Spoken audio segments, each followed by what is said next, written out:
I see these stories coming out of Maui, and I want to ask you about it a little bit because there are these stories, and right now they're just stories, but I want to dig deeper. First of all, there's not a lot of coverage coming out of Maui, which seems weird to me.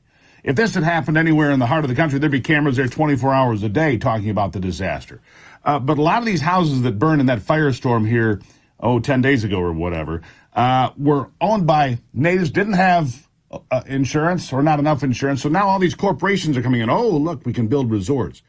And I see this convergence of government, big corporations. It's a big problem because they seem to be all working in conjunction against the little guy too often.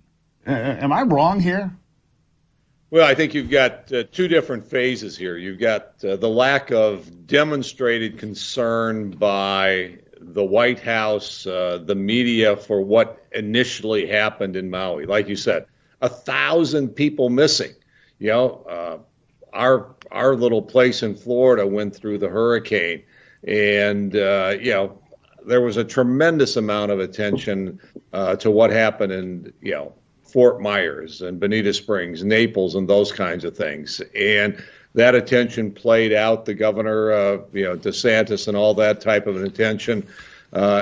You contrast that to what happened with, remember when George Bush infamously flew over New Orleans, looking out the window of Air Force One at the destruction and how he was bitterly criticized for that activity. You're almost seeing the same thing happening now, where President Biden has ignored what president says when there's almost 1,000, perhaps we'll end up with 1,000 people dead. We don't know exactly where that's going, but what president would comment?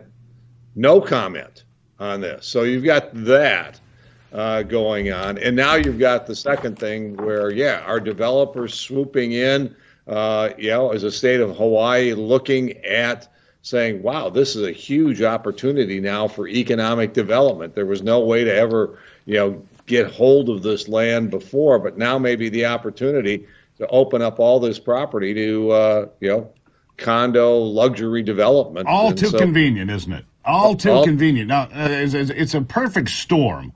And there are stories out there that the power grid failure, there might have been a power grid because climate change. No, man-made fire conditions that were not dealt with properly because when the winds are over 40 miles per hour, you can't put helicopters in the air to put fires down. They were not prepared, densely packed. A power grid might have sparked that. So a man-made fire levels Maui potentially. And everybody's like, oh, stick your head in the sand. Oh, we didn't see anything. It must be climate change. I mean, that's the kind of nonsense we're dealing with here, isn't it? You're dealing with that because there are also reports coming out now saying the reason the grid wasn't upgraded, that the lines could spark because why? The company has limited resources. And those resources were needed and invested on changing to green energy. So they couldn't upgrade the basics of their grid. Instead, they had to invest into green energy, whether that was wind or solar, I don't know. But again, this is one of the things that we experience. Forget the basics, go to green. That's where everybody is. That's the right thing to do.